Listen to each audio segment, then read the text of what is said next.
Okay. Early Saturday morning, I was asked to do a video by Brian J. 1962. He sent me a video to respond to, and then I went about my day, and then Saturday night did the Breakfast Club. Now it's really early Sunday morning, and I realize I still need to make this Ramble video because I got a request. So here it is. Brian sent me a CNN clip of an Army officer. He was a captain, and basically they were having a conversation with him about how soldiers already know all of the different things that Trump has said about soldiers that is negative. You know, they already know all these things. So this new news that is coming out recently that he said something else about a soldier, maybe, it's nothing new to them, right?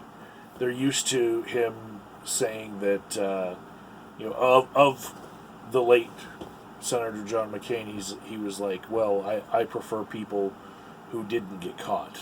You know, he's a hero because he got caught as a POW, and he was dismissive of him for that, and he, called him a loser, said, he disrespected the Republican Party by losing, and there's that, but there's also other things like just generally claiming that the military did a shit job before Donald Trump got into office, and since he's been in office, the military's been doing a bang-up job. And that really dismisses all the good work that they did before he got into office. And so, soldiers were already kind of upset about that on numerous different occasions. But there's many different times that little clips have been brought up. But, also I'll say, you could make a highlight reel of Trump clips where he's praising the military, if you wanted, if you were so inclined. And I would say that the number of times he's praised the military has probably dwarfed the number of times he's spoken ill of them, but no other president in my lifetime has spoken ill of the military as much as Donald Trump. He just has a lot of sound clips out there, a lot of sound bites. We're living in a digital age where these things travel. They go all the way around the world in just a minute, So I don't put much stock into it, the effect of this being a news story of the week, as far as it being able to sway votes, but I do see that it is timed very well, because I myself voted absentee a few times, and depending on what state, like the absentee ballot has just been mailed out,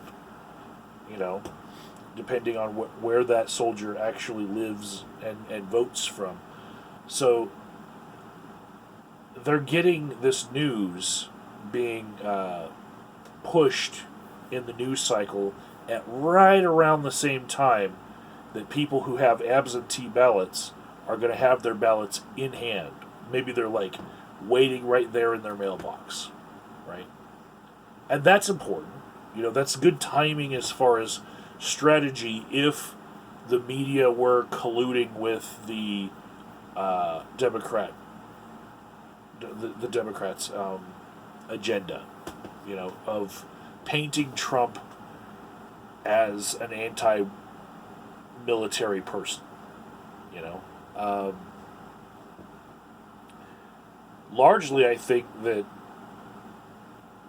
it's not going to be that effective in swaying people, but the military is seen as a giant base for Trump, and any Republican.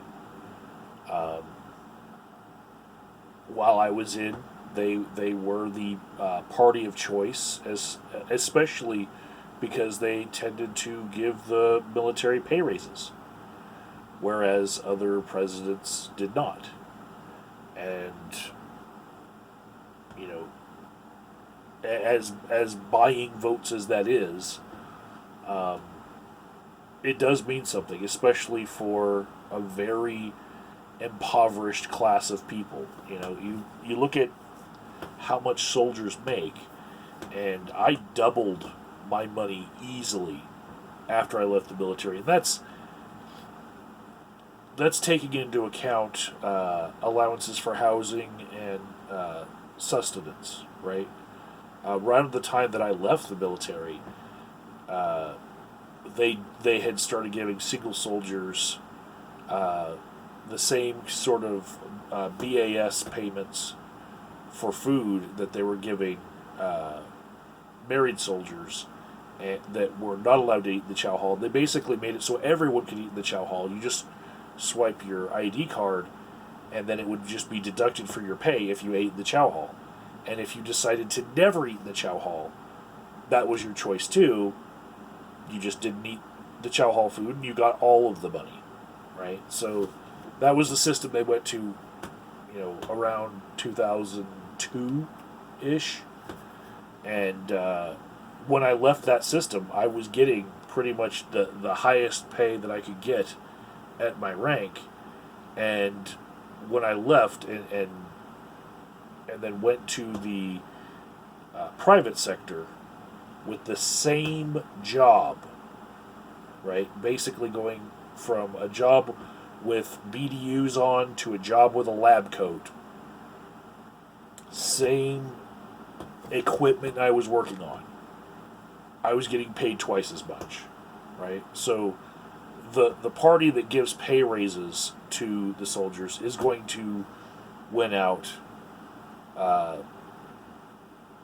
more often than not. So if those soldiers believe that voting one way is going to equate to them getting another $100 a month in the future, more than the other person, that's going to sway their vote a lot. And I wish I was not selling short their conscience and their intelligence. The clip that Brian sent me, it was basically it was saying that Trump doesn't respect people in the military, and that people in the military often are seen as people who couldn't cut it in the business world, people who couldn't get a job in the real world, so they had to go be a soldier because that's the only place that would take them. And when I was in the military, I felt that same stigma. It's the place where you go when you don't want to go to college, but you still want to have a secure paycheck, right? Especially in my hometown, which was right next to a military installation. That was the stigma in my hometown.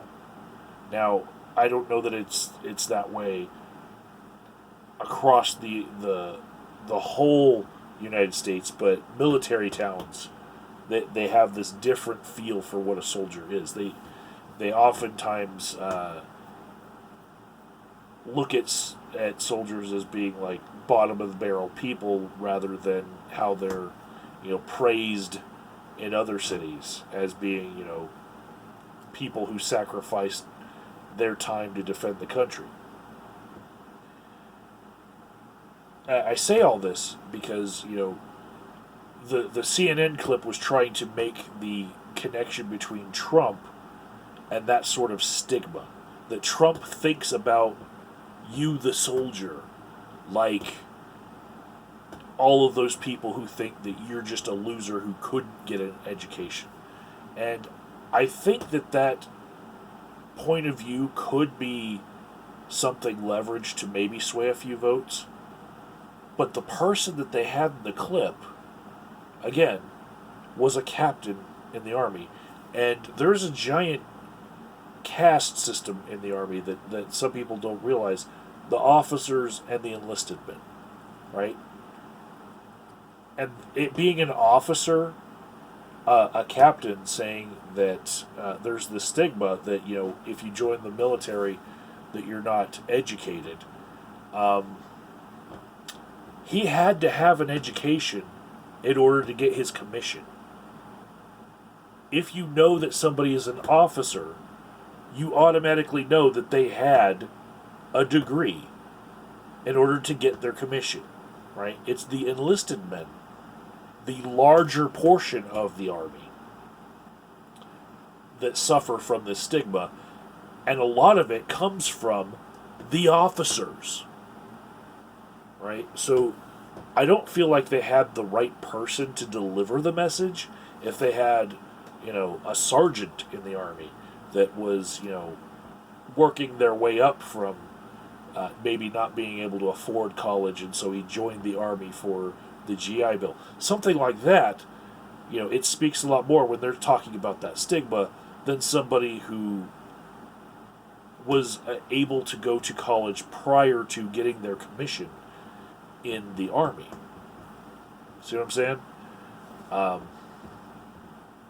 And many people don't realize that the Army has this caste system that it basically keeps this stigma alive.